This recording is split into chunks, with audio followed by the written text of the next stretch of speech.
नमस्कार, UP live देख रहे हैं आप। मैं हूं आपके साथ आयुष्पाल। सबसे पहले यूपी लाइव में बात ग्रुप कैप्टन शुभांशु शुक्ला को लेकर के।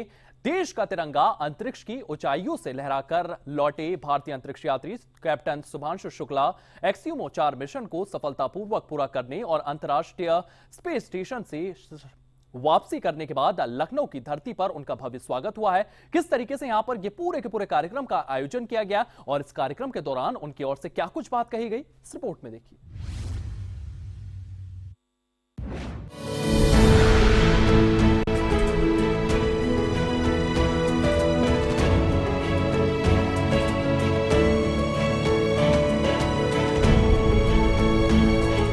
लखनऊ में नागरिक अभिनंदन समारोह का आयोजन किया गया।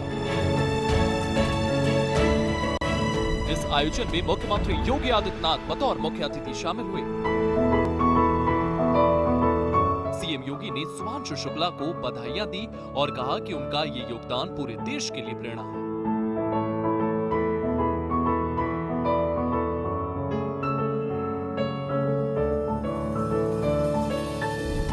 4 दशक के बाद भारत को यह अवसर प्राप्त हुआ कि वह अपने किसी एक सदस्य को अंतरिक्ष यात्रा के लिए अवसर उपलब्ध हो सके। और यह हमारा सौभाग्य है कि यह अवसर उत्तर प्रदेश के लखनऊ में जन्मे और यहीं पर जिन्होंने अपनी प्रारंभिक शिक्षा प्राप्त की, ग्रुप कैप्टन श्री शुभांशु शुक्ला जी को यह अवसर प्राप्त हुआ और उनकी सफलतम यात्रा के उपरांत उनका आज लखनऊ में पहली बार आगमन हुआ है।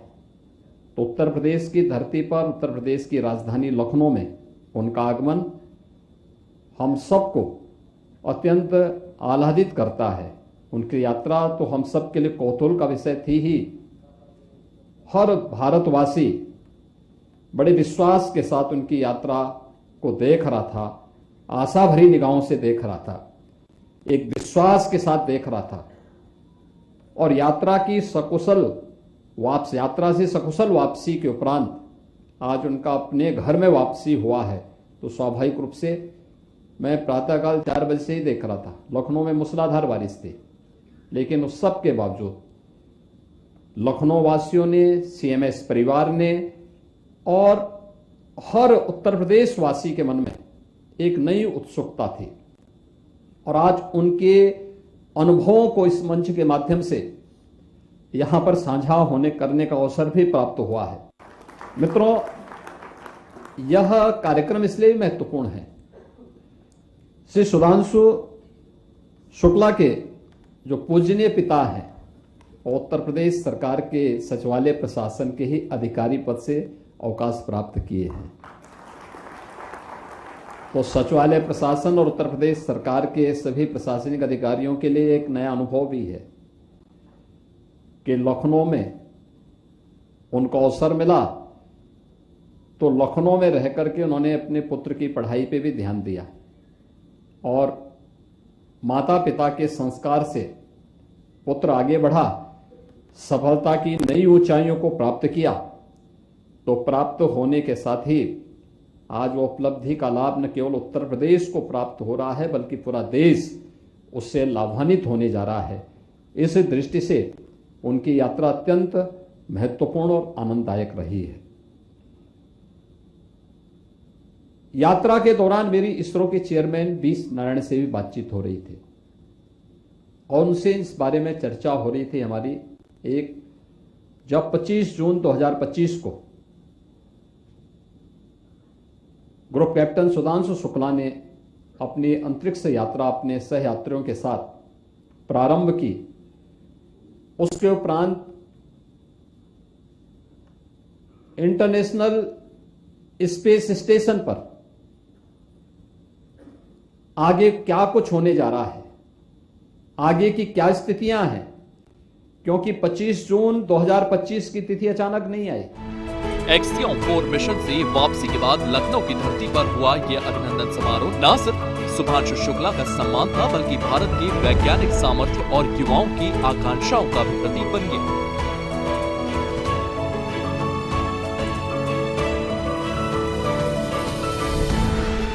100 से अधिक बार परिक्रमा करके और अपने अनुभव को साझा करने के लिए आज वे फिर अपने घर में लखनऊ में वापस आए हैं।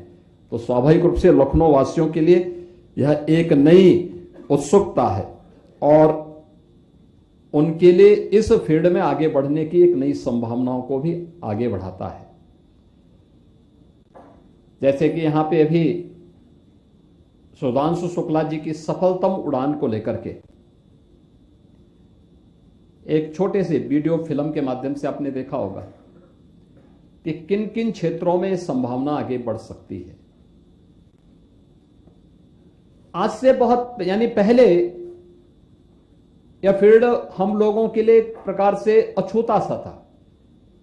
हम लोगों ने कभी इस फील्ड का उपयोग नहीं किया। आज मेरी श्री सुधांशु शुक्ला जी से भी चर्चा चल रही थी, इससे पहले इसरो के चेयरमैन से भी मेरी इस बारे में बातचीत हो रही थी। क्लाइमेट चेंज से हर व्यक्ति जूझ रहा है, उसको फेस कर रहा है। आप देख रहे होंगे कहीं पे सूखा है, कहीं अतिवृष्टि है, कहीं पर वर्ष भर में जितनी बारिश होती थी उससे भी ज्यादा बारिश पड़ रही है। और इसलिए आज का ये नागरिक अभिनंदन केवल एक लखनऊ के पुत्र का लखनऊ में अपनी सफलतम स्पेस यात्रा के उपरांत तो वापसी के उपलक्ष्य की ही एक यात्रा मात्र की उपलब्धि के कारण नहीं, बल्कि भविष्य की उन उपलब्धियों के लिए एक नए द्वार खोलने का हम सब के लिए इस यात्रा के द्वारा जो मील का पत्थर साबित होने जा रही है, उसे हम किस रूप में सफलतापूर्वक अचीव कर सकते हैं, उस दिशा में आगे बढ़ने का एक अवसर भी है। मैंने इस बारे में उत्तर प्रदेश की चिंताओं से इससे पहले इसरो के चेयरमैन को भी और ग्रुप कैप्टन श्री सुधांशु शुक्ला जी को भी अवगत कराया। तिरंगा अंतरिक्ष में लहरा कर लौटे सुभांशु शुक्ला आज हर भारतीय के लिए गर्व का चेहरा बन गए हैं। लखनऊ का नागरिक अभिनंदन समारोह इस ऐतिहासिक उपलब्धि का साक्षी बना। ब्यूरो रिपोर्ट, सूर्य समाचार। वहीं लखनऊ में सीएमएस में एक खास आयोजन किया गया है। भारतीय अंतरिक्ष यात्री ग्रुप कैप्टन सुभांशु शुक्ला का सम्मान समारोह यहां पर आयोजित किया गया है। इस दौरान सुभांशु से स्कूली बच्चों ने कई सवाल किए, उनकी ओर से रोचक जवाब दिए गए हैं। क्या कुछ कहा गया है, इस रिपोर्ट में देखिए।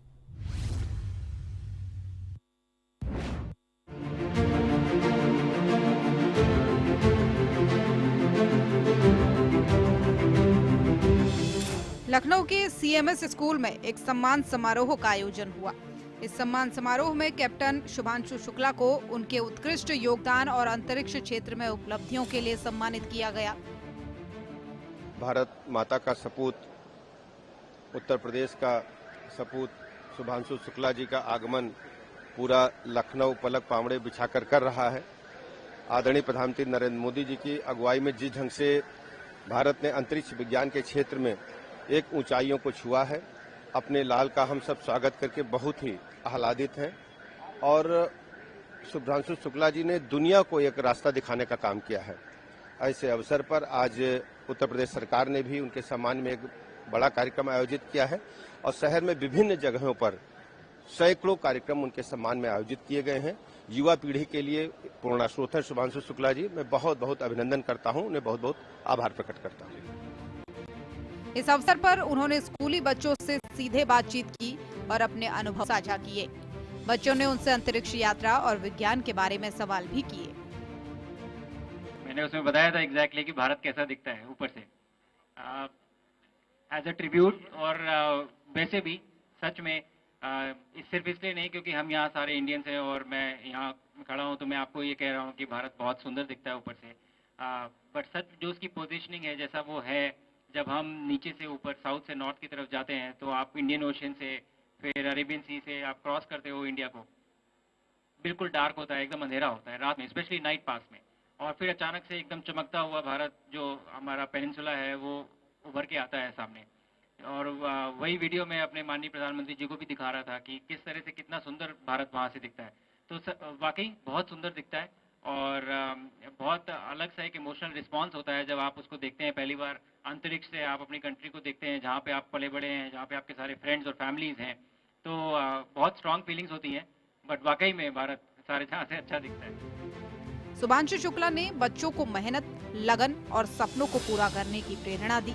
उन्होंने कहा कि मेहनत और साहस से कोई भी लक्ष्य हासिल किया जा सकता है। इसरो और भारत ऑलरेडी अपने मिशन गगनयान, भारतीय अंतरिक्ष स्टेशन और अंततः मून पे लैंडिंग की हमारे ऑलरेडी प्लान्स बन चुके हैं, तो हमें उन्हें एग्जीक्यूट करना है। तो ये जो मोमेंटम बना है अभी इसको यूज करके हमें आगे जाना है और हमें वो सारे मिशन एग्जीक्यूट करने हैं जिनका हमने अपनी पॉलिसी में इस समय मेंशन किया हुआ है। तो मुझे लगता है कि बहुत गोल्डन पीरियड है और आगे आने वाले सालों में आप कई सारे सक्सेसफुल मिशन देखेंगे जब भारत की धरती से, भारत के लॉन्च व्हीकल पे, भारत के कैप्सूल पे कोई भारतीय ऊपर स्पेस जाएगा। छात्रों ने भी उत्साहपूर्वक सवाल पूछे और अपने सपनों और भविष्य की योजनाओं के बारे में उनसे विचार साझा किए। समारोह में बच्चों की खुशी और उत्साह साफ नजर आया। इस यात्रा का अनुभव बहुत ही यूनिक था। ऐसा कुछ मैंने पहले सोचा नहीं था, कुछ इमेजिनेशन थी मन में कि इस तरह से दिखेगा या ये वाला एक्सपीरियंस होगा, लेकिन वहाँ पहुँचने के बाद जो एक्सपीरियंस था वो बहुत ही यूनिक था। और मैं कहूँगा कि अनइमेजिनेबल एक वर्ड यूज करूँगा, क्योंकि इमेजिन करना बहुत मुश्किल है ये दृश्य जब आप बाहर जाते हैं और पहली बार देखते हैं, और बिना ग्रेविटी के रहना ये अलग अपने आप में ही एक बहुत अलग एक्सपीरियंस है। चुनौती, शरीर हमारा पूरी एवोल्यूशन जो हमारा हुआ है वो ग्रेविटी में हुआ है, और अचानक से आप एक ऐसे एनवायरनमेंट में पहुंच जाते हैं जहाँ पे ग्रेविटी नहीं है, तो आपके शरीर को बहुत सारे एडजस्टमेंट्स करने पड़ते हैं। तो मुझे लगता है कि शुरुआत के कुछ दिन चुनौतीपूर्ण होते हैं, लेकिन उसके बाद हम यूज्ड टू हो जाते हैं और फिर वहाँ का जो एनवायरनमेंट है वो हमारे लिए नॉर्मल बन जाता है। इस सम्मान समारोह में न केवल कैप्टन शुभांशु शुक्ला की उपलब्धियों को उजागर किया, बल्कि युवाओं और छात्रों के लिए एक प्रेरणा स्रोत भी बना। क्या वो जा रहे हैं बच्चे को मिलने, इतने दिनों के इंतजार के बाद 1.5 साल के बाद बेटा आया है, तो अब आज उससे मुलाकात होगी। खुशी हो रही है बहुत ज्यादा, बहुत एक्साइटेड हूँ मिलने के लिए।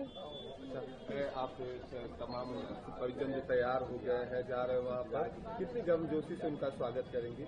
बहुत ज्यादा गर्मजोशी से सब परिवार पूरा मिलके जा रहे हैं उनको स्वागत करने के लिए। सब लोग जा रहे हैं, पूरा परिवार। आपका स्वास्थ्य खराब है, मिल नहीं पाई, पहली मुलाकात है, विशेष क्या रहेगा? विशेष कुछ नहीं है, विशेष बेटा से जैसे मुलाकात होती है वैसे मुलाकात होगी बस, और विशेष क्या है। बच्चा हमारा आ रहा तो हमको खुशी है बहुत ज्यादा, अनलिमिटेड है उसे।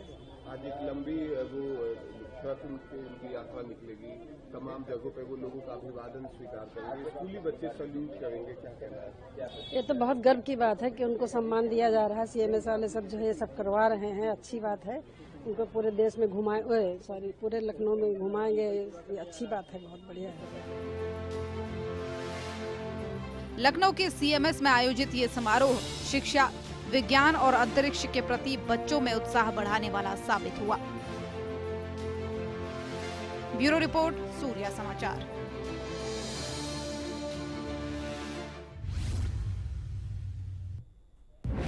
तो लखनऊ से आपको ग्रेटर नोएडा लिए चलते हैं। ग्रेटर नोएडा में निक्की हत्याकांड ने पूरे शहर को हिलाकर रख दिया है। दहेज के लिए जिंदा जलाकर हत्या कर दी गई थी। निक्की के मामले में अब पुलिस ने बड़ी कार्रवाई की है। क्या कुछ पुलिस की ओर से इस पूरे मामले को लेकर के जानकारियां सामने आ रही है और पुलिस लगातार इस मामले को लेकर के किस तरीके से गिरफ्तारियां कर रही है, इस रिपोर्ट में देखिए।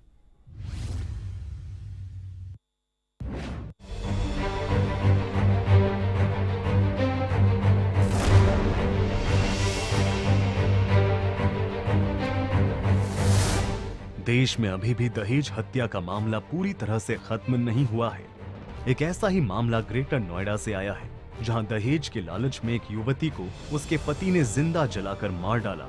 मृतका के परिजनों का आरोप है कि शादी के बाद से ही उसके पति और सास जेठ द्वारा लगातार दहेज की मांग की जा रही थी, जिसकी वजह से निक्की को बार बार प्रताड़ित किया और धमकाया जा रहा था। 26 साल की निक्की अब इस दुनिया में नहीं रही, लेकिन दहेज के लिए कब तक बेटियां मौत की बलि चढ़ेगी? क्या कुछ चंद रुपयों से इन दहेज लोभियों की जिंदगी गुजर जाएगी? इस लालच ने किसी की जिंदगी तो किसी की मां और किसी की बेटी छीन ली। निक्की की हत्या ने पूरे इलाके में सनसनी फैला दी। पुलिस ने घटना की रिपोर्ट के बाद तुरंत जांच शुरू की। शुरुआती पूछताछ और सबूतों के आधार पर पहले निक्की के पति, सास और जेठ को गिरफ्तार किया। मृतका की बहन ने काम कराया था, तो पुलिस ने सुसंगत धाराओं में मुकदमा पंजीकृत किया था और उसमें सभी 4 नामजद आरोपियों की गिरफ्तारी हो चुकी थी। पहले पति की गिरफ्तारी हुई थी और इसके बाद सास ससुर और जेठ की भी गिरफ्तारी हो चुकी है। देखिए, पूछताछ और बहरहाल एक केस डायरी का अंग है।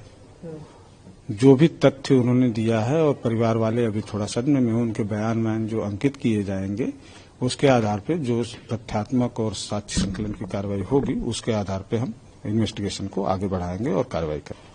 देखिए, पूछताछ उसकी कर रहे हैं, लेकिन अभियुक्त की पूछताछ पे होने हम तो साक्ष्य पे जाते हैं और जो साक्ष्य मिलेंगे उसके विरुद्ध कार्रवाई करेंगे। पुलिस के बाद मृतका के ससुराल पक्ष या मायके पक्ष से कभी भी इस तरह की कंप्लेन नहीं मिली थी। इस घटना से पूर्व अगर मिलती तो पुलिस जरूर कार्रवाई। इसके बाद पुलिस ने निक्की के ससुर को भी गिरफ्तार कर लिया है। एफआईआर में नामजद 4 आरोपी अब पुलिस की गिरफ्त में हैं और सभी को जल्द अदालत में पेश किया जाएगा। ग्रेटर नोएडा का ये मामला समाज के लिए चेतावनी है कि दहेज के खिलाफ सख्त कार्रवाई और महिलाओं की सुरक्षा बेहद जरूरी है। ब्यूरो रिपोर्ट, सूर्या समाचार।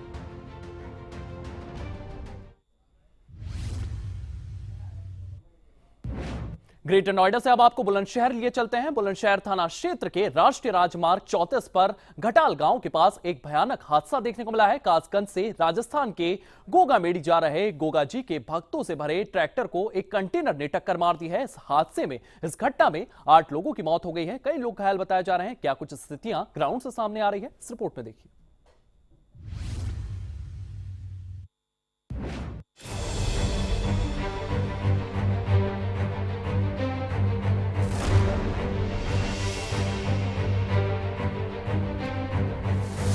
बुलंदशहर के राष्ट्रीय राजमार्ग 34 पर उस समय चीख पुकार मच गई जब एक सड़क हादसे में 8 लोगों की दर्दनाक मौत हो गई।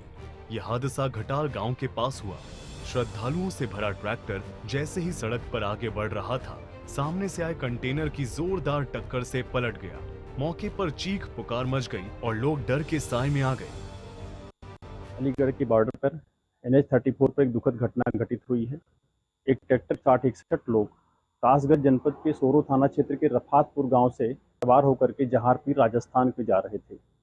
पीछे से एक तेजी से आ रहे कैंटर ने उस पर चोट पहुंची, जिससे ट्रैक्टर पलट गया और उसमें काफ़ी संख्या में लोग घायल हो गए। पुलिस को सूचना मिलती तत्काल पुलिस जाकर के सबको हॉस्पिटल में लाई। आसपास के CSC में और कैलाश हॉस्पिटल में एडमिट किया गया, जहाँ पे 8 लोगों की मृत्यु हो गई है। 43 लोग अभी चिकित्सारत हैं, जिसमें से 3 लोगों को छोड़कर और की स्थिति ठीक बताई जा रही है। 3 लोग वेंटिलेटर पर हैं। 10 लोगों को भेजा गया है अलीगढ़ मेडिकल कॉलेज में, 10 डिस्ट्रिक्ट हॉस्पिटल में हैं और शेष 23 लोगों का इलाज कैलाश हॉस्पिटल में चल रहा है। मौके से जो ट्रैक्टर है उसे हटा लिया गया है। ट्रक जिससे एक्सीडेंट हुआ है वो पुलिस कस्टडी में है। पूरी जानकारी करके आवश्यक वैधानिक कार्रवाई की जा रही है। प्राथमिकता जो है, जो घायल लोग हैं उनकी चिकित्सा पर है, इसलिए सभी लोगों को तत्काल एम्बुलेंस मंगा करके बेहतर उपचार के लिए हायर सेंटर भेजा जा रहा है। प्रशासन और पुलिस तुरंत राहत और बचाव कार्य में जुट गई। मौके पर एम्बुलेंस, फायर ब्रिगेड और पुलिसकर्मी मदद के लिए पहुंचे और 43 घायलों को अस्पताल तक पहुंचाया गया। अन्य क्षेत्र में एक ट्रॉली और एक टैंकर के बीच में, ट्रक के बीच में एक भीषण हादसा हुआ था। उसमें अभी तक 9 लोगों की जान जा चुकी है। जो 10 लोग जो हैं वो अलीगढ़ रेफर किए गए थे, आउट ऑफ डेंजर है वो। अभी सिर्फ 2 पेशेंट हैं जो क्रिटिकल कंडीशन में हैं, उनका भी समुचित उपचार किया जा रहा है और बाकी सभी लोगों को जो चोटें आई हैं उनका उपचार करके जो सही हो रहे हैं उनको डिस्चार्ज किया जा रहा है। माननीय मुख्यमंत्री जी द्वारा घोषणा की गई है कि मृतक के परिवारों को 2 लाख, जो गंभीर रूप से घायल हुए हैं उनको 50,000 और जो घायल हैं उनको हर प्रकार की जो सुविधा और उनका उपचार जो है वो शासन द्वारा, सरकार द्वारा वहन किया है। ये सुबह एक सूचना मिली कि यहाँ पर एक ट्रैक्टर ट्रॉली को एक कैंटर ट्रक ने हिट किया है। ये ट्रैक्टर ट्रॉली कासगंज में सोरो क्षेत्र से आ रही थी, जिसमें लगभग 61 लोग सवार थे। और एक्सीडेंट में तुरंत सूचना पर यहाँ पर स्थानीय पुलिस प्रशासन ने हरकत में आई और घायलों को अस्पताल में भेजा गया, विभिन्न अस्पतालों में। और इस पूरी घटना में 8 लोगों की मृत्यु की पुष्टि अभी तक चिकित्सकों द्वारा की गई है। और कुछ लोग हैं जो वैसे तो ये चिकित्सक बेहतर बता पाएंगे, लेकिन जो अब तक की सूचना है लगभग 3 लोगों को क्रिटिकल बताया गया है और अन्य जो हैं उसमें लगभग 10 के लगभग घायल भी बताए गए हैं, जिनका भी इलाज चल रहा है। और जो मौके से जो ट्रक है इसको सीज किया गया है और इसके जो ड्राइवर है ये अभी फरार है, इसकी धरपकड़ की जा रही है। और जो भी अन्य रेस्क्यू से संबंधित कार्रवाइयाँ होती हैं वो यहाँ पर डीएम एसएसपी द्वारा संयुक्त रूप से टीम बनाकर की जा रही है। परिजनों को सूचित किया गया, अन्य परिजनों को, और वो लोग भी यहाँ पर आ गए हैं और सभी टीम, पूरा प्रशासन पुलिस की लगी है कि इसमें जितना भी रेस्क्यू का और आगे इलाज का कार्य है वो बेहतर हो सके। हादसे में घायल हुए श्रद्धालुओं को तुरंत नजदीकी अस्पतालों में भर्ती कराया गया। डॉक्टर और स्वास्थ्य कर्मी घायलों का इलाज कर रही हैं और उनकी स्थिति पर लगातार नजर रखी जा रही है। परिवार और स्थानीय लोग इस हादसे से गहरे शोक में हैं। कई श्रद्धालु और उनके परिजन अस्पताल पहुंचे और घायलों की जानकारी लेने में जुटे हुए हैं। बुलंदशहर का ये दर्दनाक हादसा श्रद्धालुओं और उनके परिवारों के लिए बड़ी त्रासदी है। प्रशासन हर संभव मदद दे रहा है, लेकिन इस हादसे की वजह से अभी भी पूरे इलाके में मातम छाया हुआ है। इस हादसे ने श्रद्धालुओं की यात्रा में दुख और शोक का माहौल पैदा कर दिया है। स्थानीय प्रशासन और स्वास्थ्य विभाग राहत कार्य में पूरी ताकत लगा रही है। ब्यूरो रिपोर्ट, सूर्या समाचार।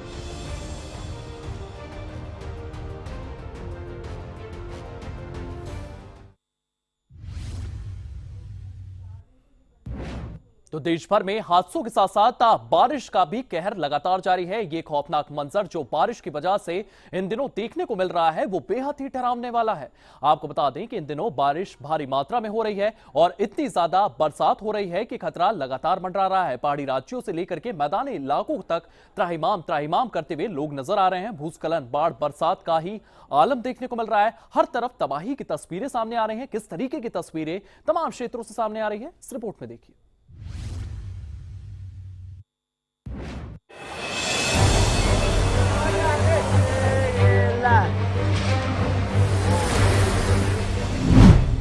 बेरहम मौसम का सितम,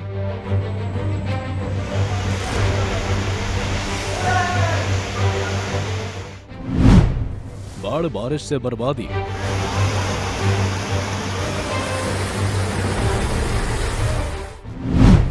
कहीं भूस्खलन तो कहीं जल भराव,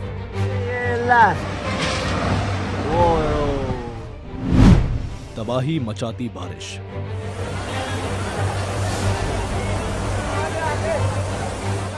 जी हाँ, ये बारिश तबाही मचा रही है, लोगों पर सितम ढा रही है। इस तेज बारिश की वजह से लोगों का जनजीवन बुरी तरह प्रभावित हो गया है। पहाड़ों में हालात बद से बदतर होते जा रहे हैं, तो वहीं मैदानी इलाकों में भी बरसात का कहर थमने का नाम नहीं ले रहा है। वहीं हिमाचल में बिगड़े हालात और मौसम को देखते हुए राज्य के 5 जिलों में स्कूल और कॉलेज बंद कर दिए गए हैं। इन जिलों में बिलासपुर, हमीरपुर, मंडी, ऊना और सोलंग शामिल है। प्रशासन ने स्पष्ट किया है कि यह आदेश आवासीय संस्थानों को छोड़कर सभी शैक्षणिक संस्थानों पर लागू होगा। लगातार बारिश और भूस्खलन के कारण प्रशासन ने यह आदेश जारी किया है। इधर कांगड़ा में भी तेज बारिश का कहर देखने को मिला, जहां जसूर सब्जी मंडी पूरी की पूरी जलमग्न नजर आई, जिस कारण व्यापारियों को लाखों का नुकसान हुआ है। देखिए कैसे घरों और दुकानों में भी पानी घुसा हुआ नजर आया और भूस्खलन से कई सड़कें ठप पड़ी हैं। अलर्ट मोड पर एनडीआरएफ की टीम है। इधर कांगड़ा में तेज बारिश के कारण मार्ग क्षतिग्रस्त हुआ है। तस्वीरें डराने वाली है। देखिए कैसे यहाँ पर मिट्टी का कटान हो रहा है। तो वही चलिए फिलहाल यूपी लाइव में इतना ही। आप बने रहिए सूर्य समाचार के साथ।